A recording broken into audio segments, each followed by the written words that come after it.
A Alerj aprova a prorrogação do estado de calamidade financeira até dezembro de 2020.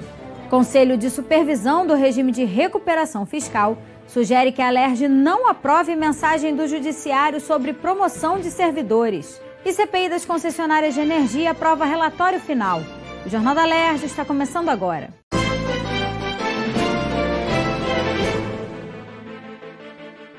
Boa noite. O Conselho de Supervisão do Regime de Recuperação Fiscal sugeriu que a Alerj não aprove a mensagem do Poder Judiciário que prevê a promoção de servidores da instituição a cada 2 anos.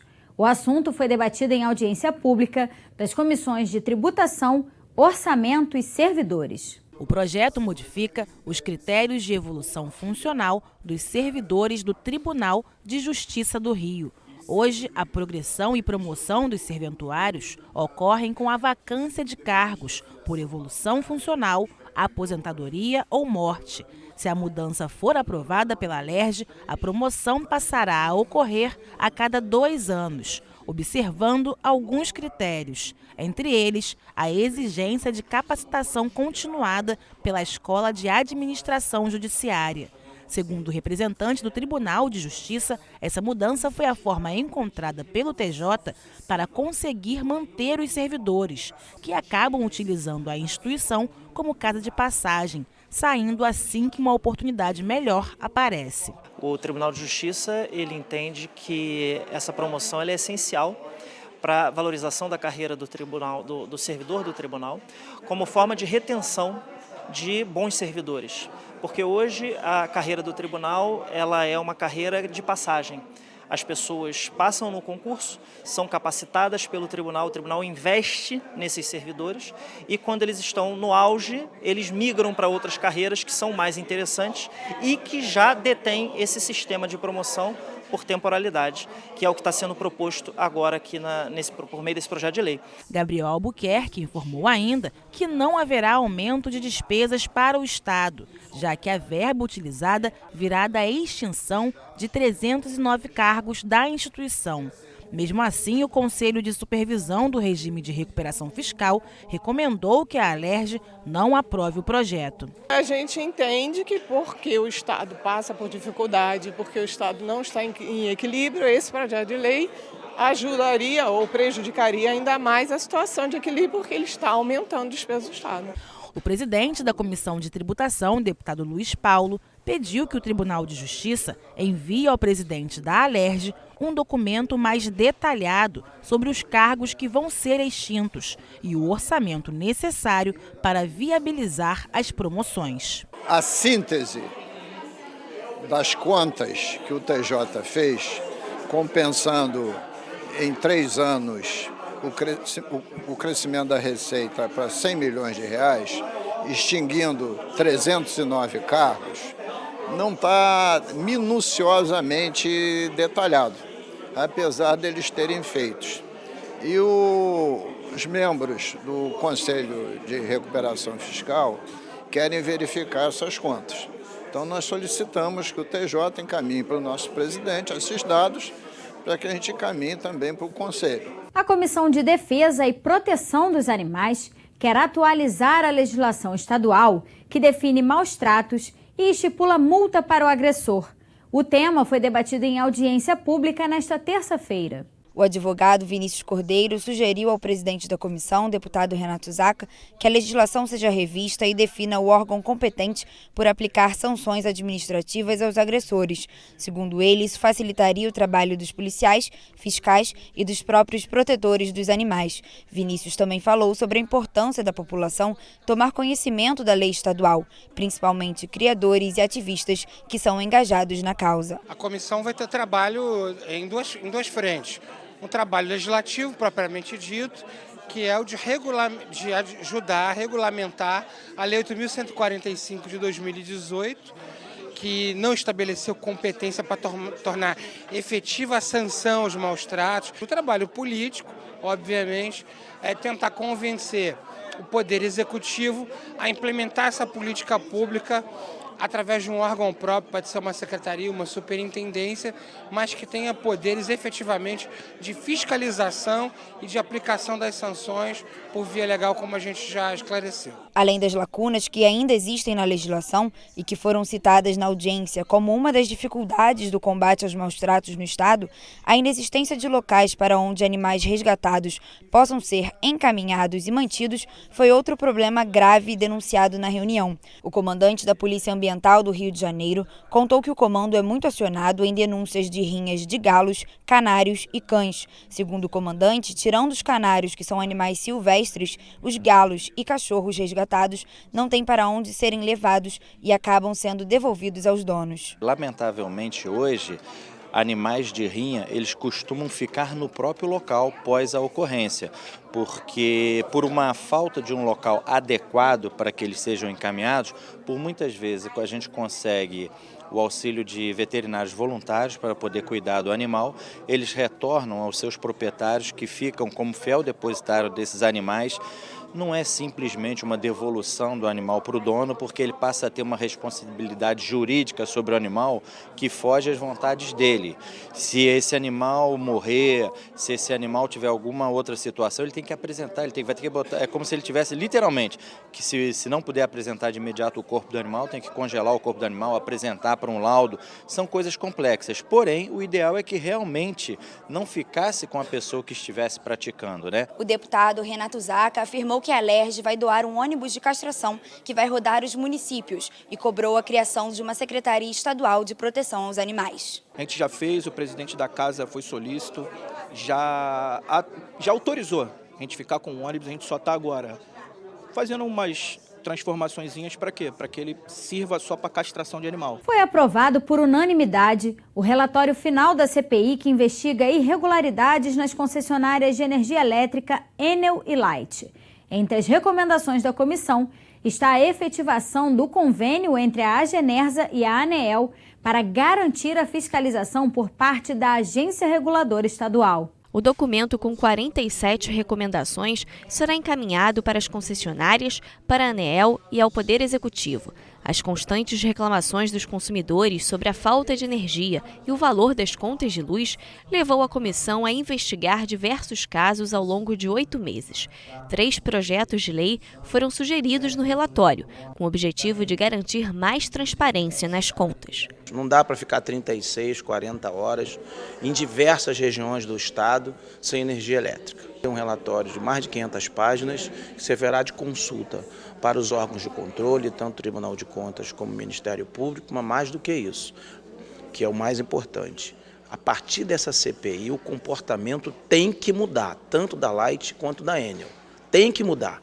Por isso que nós aprovamos aqui a existência de um observatório, que a cada 3 meses terá um sub-relatório para cada ano ter um relatório do que aconteceu naqueles 12 meses. A Light e a Enel lideram o número de processos no Tribunal de Justiça do Rio.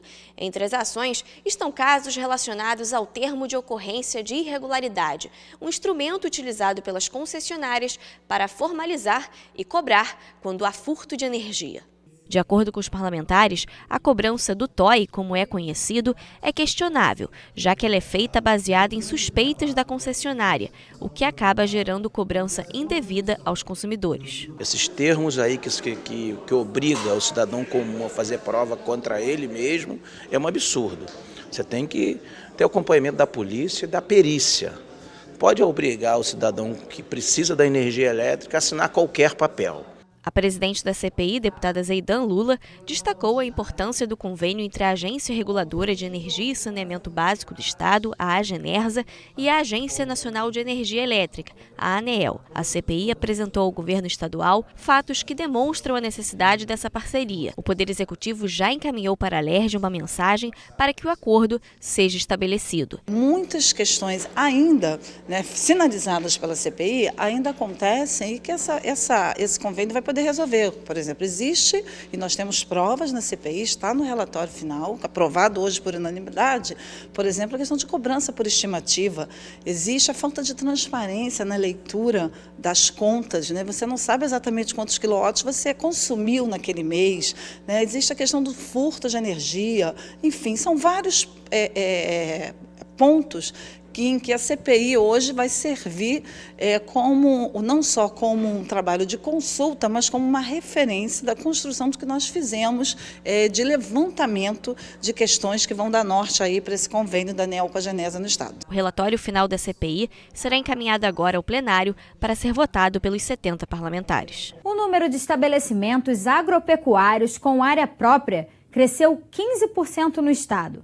A informação foi divulgada durante a apresentação do resultado do Censo Agro 2017 do IBGE, em audiência da Comissão de Agricultura, em conjunto com o Fórum de Desenvolvimento Estratégico do Estado. A pesquisa traçou uma radiografia do campo no Brasil, responsável por 25% das riquezas do país. Foram visitados 7,5 milhões de endereços no Brasil e somente no Rio de Janeiro, cerca de 60 mil estabelecimentos agropecuários foram averiguados. A coleta de dados ocorreu entre os dias 1º de outubro de 2017 e 28 de fevereiro de 2018. Identificado o estabelecimento, que é a unidade de produção agropecuária, se levanta uma quantidade enorme de variáveis. Característica do produtor, característica do estabelecimento, uso da terra, número de animais, maquinaria, instalações de armazenamento. E, dentre essas informações, basicamente, o que nós identificamos? Aumentou o número de estabelecimentos agropecuários na região norte e na região centro-oeste, basicamente aumentando o estabelecimento e área, que são áreas regiões de fronteira. Nas outras regiões diminuiu bastante o número de pessoas ocupadas, a região norte, nordeste, sudeste e sul diminui o número de pessoas ocupadas, com a exceção do Rio de Janeiro, que aumentou o número de pessoas ocupadas, porque também aumentou o número de estabelecimentos no estado do Rio de Janeiro. Impacta em aumento de produção, né? O forte do Rio de Janeiro.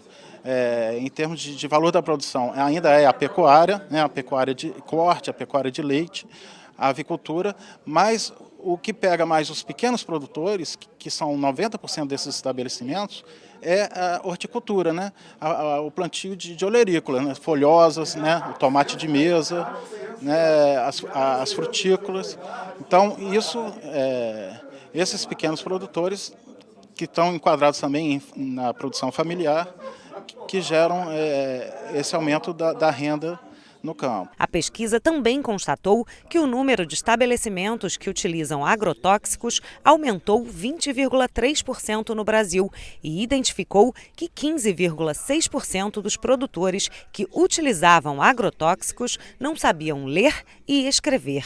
Destes, 89% declararam não ter recebido orientação técnica. Ela aumentou 20% o número de estabelecimentos que declarou utilizar agrotóxicos, aí você tem que avaliar o que é isso. E quando você avalia o que é isso, você vê que tem muitos pequenos produtores que estão utilizando agrotóxicos sem orientação técnica e sem ter condições técnicas dele mesmo fazer a especificação do tipo de agrotóxico que ele está utilizando. Aí que tem que fiscalizar. Cadê a fiscalização? Quem está vendendo agrotóxico? Cadê o receituário agronômico? Cadê a assistência técnica para os pequenos produtores, que está diminuindo? Então, isso o CISO está mostrando. O deputado João Peixoto, presidente da Comissão de Agricultura, falou sobre a importância estratégica da divulgação do resultado do Censo Agro 2017 do IBGE para a construção de políticas públicas voltadas para o desenvolvimento do setor. Tem que colher dados dos produtores para que possa fazer alguma coisa por eles, porque muitas das vezes querem fazer, mas como não tem os dados, não sabem nada, não podem fazer nada. Esses dados que hoje são apresentados são fundamentais para basear políticas públicas, por isso a importância de trazê-los, então, aqui para casa novamente e podermos ver o resultado desse trabalho que foi feito no campo e que pode pautar tanto o novo olhar sobre a questão da agropecuária no estado do Rio de Janeiro, impulsionando setores que se mostraram mais em crescimento. Os parlamentares aprovaram em sessão extraordinária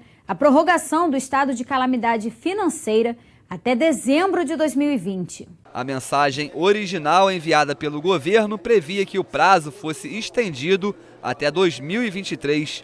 O texto justificava que a prorrogação seria necessária pela dificuldade financeira do Rio, mesmo sob o regime de recuperação fiscal. Com a aprovação do projeto, o Estado não precisaria atender durante este período os limites estabelecidos pela Lei de Responsabilidade Fiscal para endividamentos e gastos com pessoal. O projeto aprovado segue para a sanção do governador.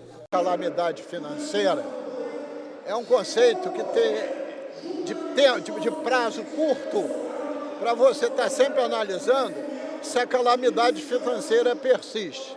Imaginemos que o ministro Celso de Mello, relator da ADI, que entramos no Supremo para cobrar o petróleo na origem, decida que essa ADI é constitucional e dê a liminar. Aí a gente passa a arrecadar 26, 28 bilhões por ano. Aí supera a calamidade. Então esta realidade, ela pode ser mutável durante um ano. Se a calamidade persistir, a gente renova de novo. Mas tem que ser assim por um ano e avaliando o que está acontecendo. Senão o governo também fica um pouco em berço esplêndido, deitado, e não age para superar as contradições que vivemos. Outra mensagem aprovada prorroga até 31 de dezembro de 2023 o recolhimento do Fundo Estadual de Combate à Pobreza. O objetivo é garantir dignidade na subsistência e promover a melhoria na qualidade de vida da população. A proposta previa que não fosse mais obrigatória a aplicação de 5% dos recursos do Fundo Estadual de Combate à Pobreza no Fundo Estadual de Habitação de Interesse Social. Mas os parlamentares mantiveram esta obrigatoriedade. O caso da habitação é muito emblemático porque nós temos no Rio de Janeiro um déficit habitacional que gira em torno de 500 mil unidades habitacionais, meio milhão. Isso significa, se a gente considerar famílias de em média 4 pessoas, 2 milhões de pessoas pelo menos que não têm moradia digna, que é um direito constitucional num estado como o Rio de Janeiro. É sempre bom lembrar, com todo respeito, nós não estamos falando de um estado empobrecidíssimo no norte e no nordeste brasileiro, nós estamos em pleno sudeste brasileiro, um estado tido como de vanguarda. Então, ter garantido que dos recursos do FEC, pelo menos 5% serão investidos em habitação de interesse social e levando em conta que isso já está previsto para 2019, não é? Então, a partir do primeiro ano do quadriênio do governo Witzel, que queria, ao longo de todo o seu governo, ficar, digamos, livre de toda e qualquer vinculação. Então, como o FEC representa quase 5 bilhões de reais, 4,7 bi, nós estamos falando de quase 2 bilhões de reais que deverão ser investidos ao longo da vigência do FEC, ou seja, até 2023, que foi o prazo de prorrogação, em habitação popular. Também foi incluída emenda que garante a aplicação de 0,2% dos recursos do fundo para pagamento do passe livre de estudantes de escolas técnicas do Estado. Incluída ainda emenda que autoriza o gasto de até 50% das verbas do fundo para o pagamento de pessoal. A matéria aprovada segue para análise do governador. A gente tem diversas instituições públicas no estado do Rio de Janeiro, desde a FAETEC, aos institutos federais, ao próprio Colégio Pedro II, que ofertam ensino médio técnico nas modalidades concomitante e subsequente, que é quando ele tem a formação técnica de nível médio não vinculada à mesma instituição onde ele faz a formação no nível médio geral. O estado do Rio de Janeiro tem desrespeitado o direito à gratuidade desses estudantes já há quase 3 anos. Sendo que entrou com uma ação na Justiça para derrubar uma outra lei que estendia esse direito também ao ensino superior, alegando que faltava a fonte de custeio, ou seja, da onde vem o dinheiro para pagar esse passe livre. A gente agora está dizendo, para os estudantes do ensino médio e técnico, tem a fonte de custeio, o Fundo Estadual de Combate à Pobreza. Aprovados ainda projetos de decreto legislativo da Comissão de Orçamento da Alerj, que aprova as contas do governador Luiz Fernando Pezão e Francisco Dornelles no exercício de 2018. além do Tribunal de Contas do Estado. Eu respeito, antes de mais nada, a decisão unânime do plenário da Assembleia, o voto aqui expressado é um reflexo da vontade das urnas que elegeu os seus deputados. Então, evidentemente que o voto aqui que foi expressado, ele reflete a democracia. Eu, por ocasião da Comissão de Orçamento, como presidente da comissão, também fui relator das contas. Naquela oportunidade, eu apresentei um voto pela rejeição das contas, que foi a mesma lógica que eu usei aqui hoje para sustentar o meu voto, no sentido de que recebemos do Tribunal de Contas do Estado um parecer prévio que apontou 14 irregularidades da gestão anterior, do ex-governador Pezão, de diversos perfis de irregularidade, na verdade, gastos em demasia, sem justificativa, sem embasamento, sobretudo com respaldo orçamentário, sem respaldo jurídico para isso, sem inclusive empenho. Além disso, despesas realizadas no último quadrimestre, o que vai contra a legislação. Além disso, constatamos também algumas pedaladas, como se diz no popular, uma forma de maquiar o orçamento e, sobretudo, uma irregularidade que eu aponto como talvez a mais grave de todas, que é a que justamente revela a desídia, a irresponsabilidade e também o que eu chamo de gestão temerária do ex-governador Pezão, no sentido de que, em meio a uma crise de 13,5 bi, foi incapaz sequer de apresentar um planejamento, uma justificativa e um estudo para iniciar a tirar o Rio de Janeiro dessa crise. O Jornal da Alerj fica por aqui. Você pode acompanhar a programação também em nosso site e pelas redes sociais. TV Alerj, o canal do povo. Uma boa noite para você e até amanhã.